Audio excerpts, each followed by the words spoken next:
Rain smacked the tin roof of Jack's auto shop like angry fingers tapping out a warning. It was past 8 p.m., long after closing time, and the last thing Jack needed was more overtime. His back ached from a 12-hour shift, and grease stained his hands in streaks of exhaustion. He was locking up when the headlights of a black SUV pierced the dark, one of those high-end models he rarely saw in this blue-collar part of Tampa.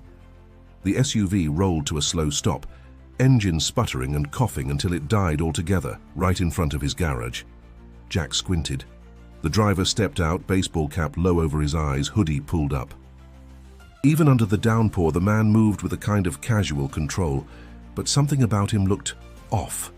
Not threatening, more like frustrated, tired. "Hey," the man called over the rain. "You still open?" Jack hesitated. Key in the lock. "Not really. Been closed an hour." The stranger shrugged.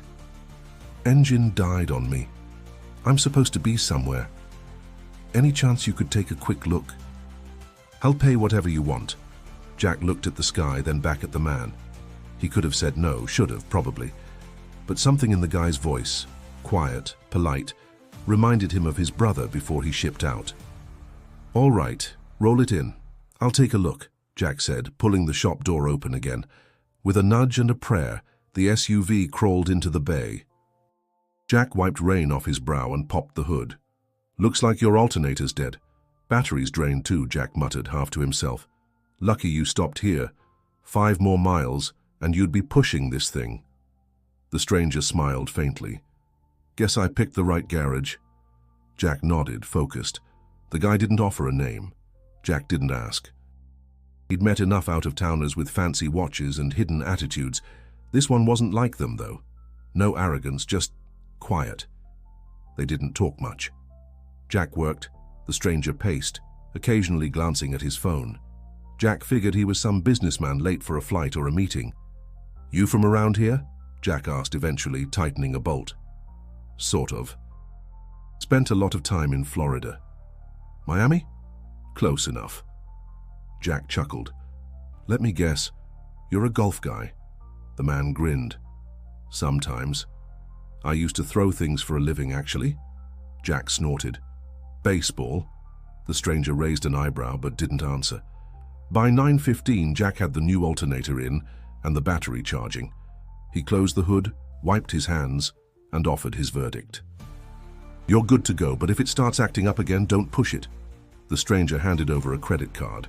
Jack barely glanced at the name, Thomas something, and ran the charge. "Appreciate it," the man said, shaking his hand.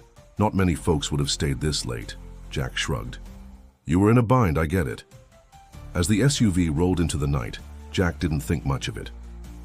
Just another late-night fix for someone who'd vanish into the world of people with somewhere more important to be.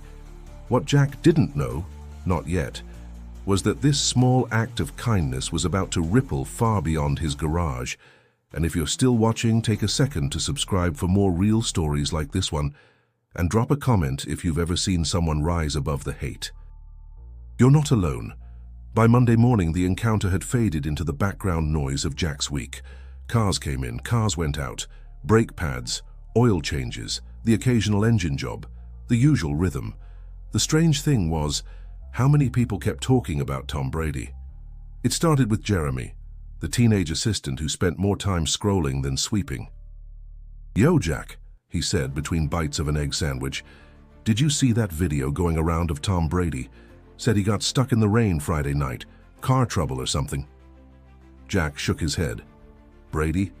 What's he doing stuck in the rain like the rest of us?" Jeremy held up his phone, screen bright. "Swear to God he was in Tampa. Said some random mechanic fixed his ride." Wouldn't say the guy's name, though, just kept saying, "Some good people still exist."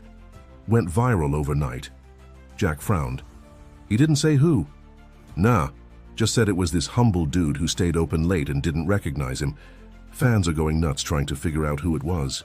Jack smirked. "Well, lucky guy, whoever that was." Jeremy stared. "Wait. You said you fixed a black SUV Friday night, right?" Jack froze. "Yeah, but no way that was him," he muttered. "Did he wear a cap?" Jeremy asked, voice rising. "Kinda tall? Hoodie?" Jack's eyes narrowed. Jeremy's jaw dropped. Dude, you fixed Tom Brady's car. Jack waved him off. Come on, that guy didn't look like Tom Brady. Because he hid his face. Man, I'd bet money it was him. Jack went quiet.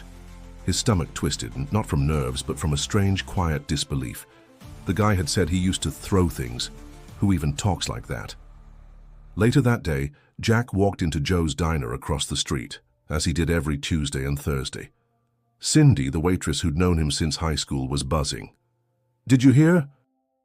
Tom Brady was in town this weekend, she said, pouring coffee. Jack nodded slowly. Yeah, I heard something about that. Apparently his car broke down. Said some anonymous mechanic helped him out. Didn't ask for photos or favors or anything. Brady said it restored his faith in people. Jack chuckled softly. Guess there's hope for us mechanics yet. Cindy tilted her head. Jack, that wasn't you, was it? He smiled but didn't answer. The truth was, he still wasn't sure. Maybe it was just a weird coincidence. Maybe Brady really had broken down a few miles away and some other shop helped him out. But by Thursday, things shifted again. A white envelope arrived at the shop. No return address. Inside was a single handwritten note. Some people do good without needing recognition. You reminded me why that matters. Thank you, TB. Jack read it twice. Then again. No doubt now. He stared at the envelope in silence. He didn't say anything to the crew. Didn't mention the note. He just slid it into his toolbox beneath the socket wrenches and kept it there like a secret. By week's end, a black SUV returned. This time it didn't sputter. Brady stepped out, no hoodie, no cap, just a calm smile and an envelope in his hand. Didn't want to leave things undone, he said, offering it. Jack opened it after he left. Inside, a personal letter, and a check with more zeros than Jack had ever seen outside of a lottery ad. Jack stared at the check long after Brady's SUV disappeared down the road. It was for $50,000. Neat handwriting on the memo line read, "For integrity, not service." He sat in the break room, quiet, the check resting on the table like something unreal. He'd lived paycheck to paycheck for years, barely keeping the shop afloat after his dad passed. That kind of money? It could fix everything. Jeremy barged in holding a burger in one hand. So it was him? Jack didn't answer. Jeremy spotted the check and whistled. No way. 50 grand? That's Brady money. Jack slid the envelope into his back pocket. Don't tell anyone, Jeremy scoffed. Dude, this is legendary. You should post about it. The shop would go viral. Jack shook his head. That's not why I helped him. I didn't know who he was. I just thought he was some guy stuck in the rain. Jeremy muttered. You're crazy, man. That kind of story gets attention. Sponsors, TV. You could be on Good Morning America. Jack leaned back, sighing. I'm not interested in becoming a story. I just want to fix cars. Still, word leaked. Maybe it was Jeremy. Maybe it was Cindy at the diner. Within a week, local news caught wind of the rumor. Local mechanic helps Tom Brady. Refuses fame. They called, emailed, showed up at the shop with cameras. Jack turned them away. I'm not confirming anything, he told one reporter flatly. By the second week, online articles started popping up. The humble Tampa mechanic the internet can't identify. Some speculated he didn't exist. Others claimed it was a publicity stunt. Jack ignored it all. Then came the letters. Dozens, handwritten, typed, scrawled, people from all over the country, thanking him. Not just for fixing Brady's car, but for being the kind of person who didn't ask for selfies or leverage the moment. One note read, My dad used to be like you. He passed last year. Reading about you made me cry. Thank you for reminding me there's still decency out there. Jack kept that one. But not everyone was kind. Trolls accused him of faking the story, said he was an actor, or that he planted the rumor himself. One day, a man in a suit showed up. Not a reporter, but someone from a car company. Big brand. He offered Jack a contract, sponsor their name, say a few lines in a commercial. Just smile next to a shiny truck. Easy money. Jack declined. What's your angle? The man asked, confused. You've got the nation's attention. I'm not trying to sell anything, Jack replied. "I run a garage, that's all." After the man left, Jack stood in the center of his shop and looked around. The peeling paint, the dented red toolboxes, the cracked concrete floor where his dad once stood, arms crossed, watching him struggle with his first oil change. This place, it wasn't glamorous, but it was his. And now, thanks to one unexpected act of kindness and a stranger in a hoodie, it didn't have to close. With the check, Jack paid off his business loan, replaced the rusting hydraulic lift, hired an extra full-time mechanic. Even gave Jeremy a raise, on the condition he'd stop scrolling during work hours. But none of that compared to the real shift. The people. New customers started showing up, not because of ads, but because they heard about the guy who did the right thing without knowing he was being watched. Jack wasn't a celebrity. But in his own corner of Tampa, he had become something quieter, someone people trusted. Fall brought cooler air to Tampa, though the humidity never fully left. Business at the garage was steady, busier even. Customers now came from across the county. Some drove hours just to shake Jack's hand. A father and son rolled in one Thursday afternoon in an old Ford truck. "Are you the guy who helped Tom Brady?" the dad asked, stepping out with a smile. Jack wiped his hands on a rag. "I'm just a mechanic." The boy stared up at him, eyes wide. "You fixed Tom Brady's car?" Jack knelt to his level. "I fixed a car for someone who needed help, that's all." The father nodded, touched. "My kid wants to be like you now." "Not a quarterback, a decent man." Jack smiled but said nothing. That quiet gratitude meant more than any check ever could. Yet behind the scenes, things were changing. The Brady moment had cast a long shadow, and Jack was still learning to live in it. Cindy from the diner stopped by with pies and coffee. "You're famous now," she teased, placing the containers on the shop's counter. Jack chuckled. "Infamous, maybe." "No, really," she said, softening. "You could have cashed in, you still could." "I don't want to be known. I just want to be remembered by the people who matter," he replied. He thought of his dad again, how he used to sit on the back porch sipping iced tea saying, "You never know what someone's going through when they walk into your life, so treat them like they matter." That philosophy was now baked into the shop's culture. Jack started doing small things that weren't small at all. A free oil change for a single mum who came in crying after work. A ride home for an elderly vet when his car wouldn't start. A handwritten note left on a dashboard, reminding someone they mattered. None of it made headlines, but it made a difference. Then, one evening, he got a call. "This is Julie," the woman said on the other end. "I'm Tom's assistant." Jack sat up. "Is something wrong?" "No," she said with a laugh. "Quite the opposite. Tom wanted to invite you to something. He expected a press event, maybe a corporate dinner. Instead, it was a private charity gala benefiting youth sports in low-income neighborhoods, something Brady supported quietly. When Jack arrived, he didn't wear a tux. Just a clean button-down jeans and the same worn boots he wore at the shop. Brady spotted him across the room, smiled, and came over. "Didn't think you'd actually come." Jack shrugged. Wasn't doing anything else. Brady leaned in. "You know, a dozen companies tried to buy your story. I turned them all down. Didn't feel right." "Appreciate that," Jack said, then added, "I've had a few try me too." Brady nodded. "They think moments are merchandise, but some things shouldn't be sold." The night passed in easy conversation.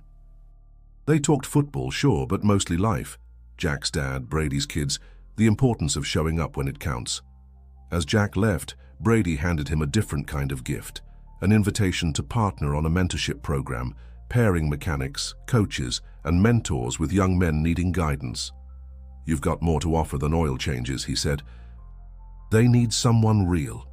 Jack looked at the card in his hand. He thought about the kids who came by the shop, wide-eyed, curious. Maybe this was the next step. Not fame, not fortune, but purpose. The mentorship program launched quietly, just like everything Jack touched. No banners, no big campaign. Just a few guys with calloused hands and worn boots, sitting in folding chairs after shop hours, listening to teenagers who rarely had someone to talk to. They called it Lifted, after the hydraulic lift that held cars up, and now, metaphorically, held up young men too. Brady funded it, but insisted Jack run it his way. "You're the heart," he said. "I'm just the signal boost." And Jack? He did what he always did. Showed up, listened, offered real talk without judgment. "Life's like an engine," he told one kid, Marcus, who'd been skipping school and slipping into trouble. "Ignore the small knocks long enough and eventually something breaks. Doesn't mean you're broken, just means it's time for a rebuild." Marcus nodded. He hadn't said a word the first 2 sessions. That night he stayed an hour late, helping Jack sort tools.